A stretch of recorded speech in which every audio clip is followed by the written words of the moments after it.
Hi everyone, welcome back to our channel. This is me Kate here and I'm back with new video. And on today's video, I will be showing you how to recover Walmart account forgotten password.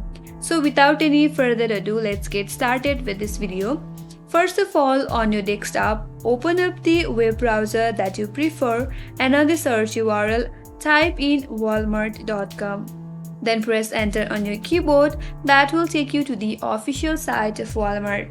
Now, to recover your password, first of all, we have to get into sign in page. For that, head over to the upper right corner of this interface. There, you will get sign in button. Click on there.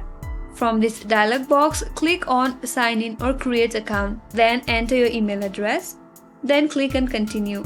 And on the next page, you will be asked to enter your password. Since we don't remember our password, under that you will get a link to reset your password.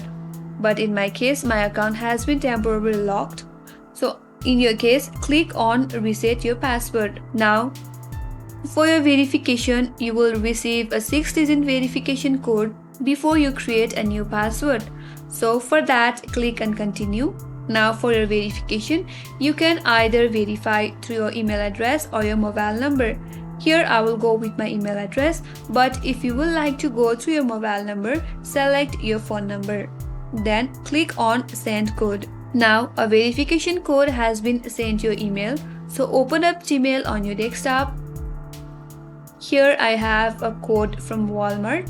So I will copy this code and again go back to Walmart and simply paste this code over here. Once you do that, click on continue.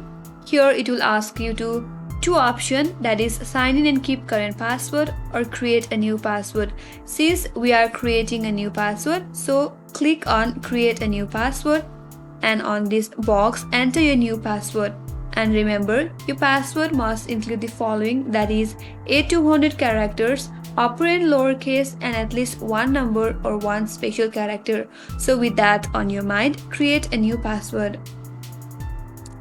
Once you do that, click on change password. And with that, your password has been changed successfully.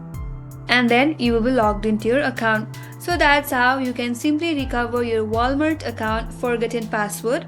I hope this video helped you. If you are new to our channel, make sure to subscribe, like and hit the notification bell icon for more upcoming tutorials. Thank you for watching till the end. I will see you on next video.